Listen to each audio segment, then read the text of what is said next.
ಶ್ರೀ ಗುರುಗಣಾಧಿಪತಿಯೇ ನಮಃ. ಶ್ರೀ ಲಕ್ಷ್ಮೀ ವೆಂಕಟೇಶ ವಿಜಯತೆ. ಓಂ ಶ್ರೀ ಮಂಜುನಾಥಾಯ ನಮಃ. ಇಷ್ಟ ದೇವರಾದ ಶ್ರೀ ಮಹಾಗಣಪತಿಯನ್ನ ನೆನೆಯುತ್ತ, ಕುಲದೇವರಾದ ಲಕ್ಷ್ಮೀ ವೆಂಕಟೇಶನನ್ನ ನೆನೆಯುತ್ತ, ಇಷ್ಟ ಗುರುಗಳಾದ ಶ್ರೀಧರ ಸ್ವಾಮಿಯವರ ಪಾದಾರವಿಂದಗಳಿಗೆ ನಮಿಸುತ್ತಾ ಇಂದಿನ ವಿಡಿಯೋವನ್ನು ಪ್ರಾರಂಭ ಮಾಡ್ತಾ ಇದ್ದೇನೆ.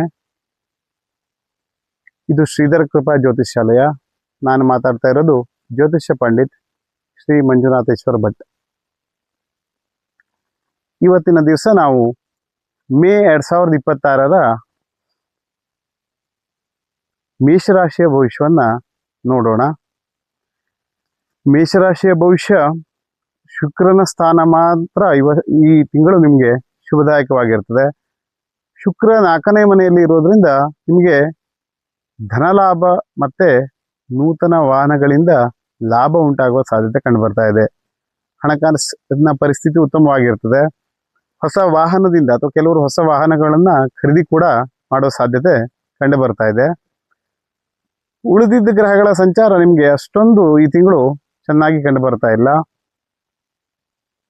ರವಿ 2ನೇ ಮನೆಯಲ್ಲಿ ಇರೋದ್ರಿಂದ ಅಧಿಕ ಸುತ್ತಾಟ ಉಂಟಾಗುವ ಸಾಧ್ಯತೆ ಕಂಡು ಬರ್ತಾ ಇದೆ. ಮತ್ತೆ ಕಣ್ಣಿನ ಆರೋಗ್ಯದ ಬಗ್ಗೆ ಸ್ವಲ್ಪ ಗಮನ ಹರಿಸೋದು ಒಳ್ಳೆಯದು. ಕಣ್ಣಿನ ಆರೋಗ್ಯ ಸ್ವಲ್ಪ ಏರುಪೇರಾಗುವ ಸಾಧ್ಯತೆ ಕಂಡು ಬರ್ತಾ ಇದೆ.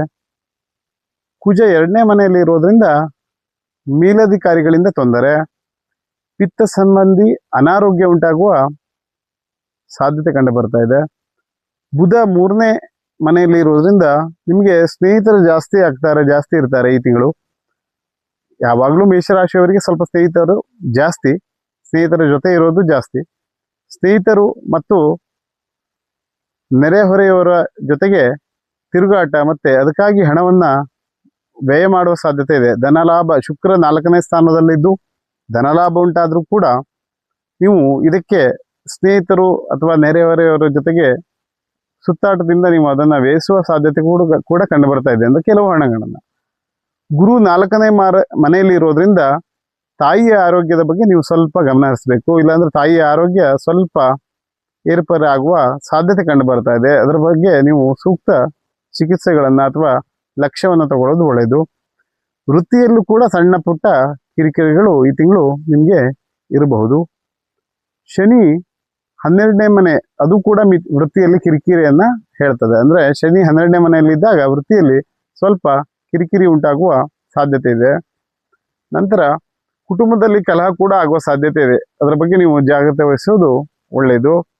ನೋಡಿ, ಈ ಫಲ ಕೇವಲ ಗ್ರಹಗಳ ಗೋಚಾರದಿಂದ ಮಾತ್ರ ಆಧಾರಿತವಾಗಿದೆ. ನೀವು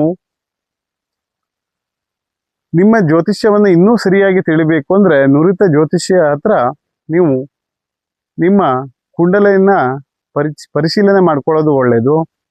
ನಾವು ಕೂಡ ಕುಂಡಲಿಯನ್ನ ಪರಿಶೀಲನೆ ಮಾಡ್ತೇವೆ. ಕೆಳಗಿನ ಸಂಖ್ಯೆಗೆ ಕರೆ ಮಾಡೋದ್ರ ಮೂಲಕ ನೀವು ಕುಂಡಲಿಯನ್ನ ಪರಿಶೀಲನೆ ಮಾಡ್ಕೊಳ್ಬಹುದು.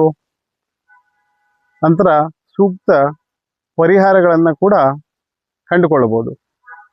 ನೋಡಿ, ಮೇಷರಾಶಿಗೆ ಕುಜ ಅಧಿಪತಿ ಆಗಿರೋದ್ರಿಂದ ನೀವು ಕೆಂಪು ಬಣ್ಣವನ್ನ ಬಳಸೋದು ಒಳ್ಳೆಯದು. ಪರಿಹಾರಕ್ಕಾಗಿ ನೀವು ಈ ತಿಂಗಳು ಗಣಪತಿ ಆರಾಧನೆಯನ್ನ ಮಾಡೋದು ಒಳ್ಳೆಯದು. ನಂತರ ಕುಜನ ಆರಾಧನೆ ಅಂದ್ರೆ ಕುಜ ಅಂದ್ರೆ ಸುಬ್ರಹ್ಮಣ್ಯ ಅಥವಾ ನಾಗದೇವತೆಗೆ ಆರಾಧನೆಯನ್ನ ಮಾಡ್ಕೊಳ್ಳೋದ್ರಿಂದ ನೀವು ಪರಿಹಾರಗಳನ್ನ ಕಂಡುಕೊಳ್ಬಹುದು. ಜಾತಕ ಇಲ್ಲದವರು ಕೂಡ ನಮ್ಮನ್ನ ಸಂಪರ್ಕಿಸಬಹುದು. ಕವಡೆಶಾಸ್ತ್ರ, ಪ್ರಶ್ನಶಾಸ್ತ್ರ ಮಾರ್ಗಗಳ ಮೂಲಕ ಪರಿಹಾರಗಳನ್ನ ಕಂಡುಕೊಳ್ಬಹುದು. ಅದೇ ರೀತಿ ಬೋರ್ ವಾಟರು, ಬಾವಿ ಜಲವನ್ನು ನೋಡುವ ಕೆಲಸವನ್ನು ಕೂಡ ನಾವು ಮಾಡ್ತೇವೆ. ನಂತರ ವಾಸ್ತು ಪರಿಶೀಲನೆ, ಮನೆಯಲ್ಲಿ ಯಾವ್ದಾದ್ರು ವಾಸ್ತು ದೋಷಗಳಿದ್ರೆ ಅದಕ್ಕೆ ಪರಿಹಾರಗಳನ್ನ ನೀವು ಯಾವುದೇ ಮನೆಯನ್ನ ಗೋಡೆಗಳನ್ನ ಒಡೆಯದೆ ನೀವು ಪರಿಹಾರಗಳನ್ನ ಮಾಡ್ಕೊಳ್ಳಿಕ್ಕಾಗಿ ನಮ್ಮನ್ನ ಸಂಪರ್ಕ ಮಾಡ್ಬೋದು. ಅಥವಾ ಹೊಸ ಮನೆಯನ್ನ ಕಟ್ಟೋದಾದ್ರೆ ಪ್ಲಾನಿಂಗ್ ಹೇಗೆ ಬರಬೇಕು, ಯಾವ ರೀತಿಯಲ್ಲಿ ಯಾವ ಜಾಗದಲ್ಲಿ ಯಾವ ದಿಕ್ಕಿನಲ್ಲಿ ಯಾವ ಅಂದ್ರೆ ಅಡಿಗೆ ಕೋಣೆ, ದೇವರ ಕೋಣೆ ಎಲ್ಲ ಯಾವ ದಿಕ್ಕಿನಲ್ಲಿ ಬರಬೇಕು ಅದನ್ನು ತಿಳಿಯಲು ನಮ್ಮನ್ನು ಸಂಪರ್ಕ ಮಾಡ್ಬೋದು. ಧನ್ಯವಾದ.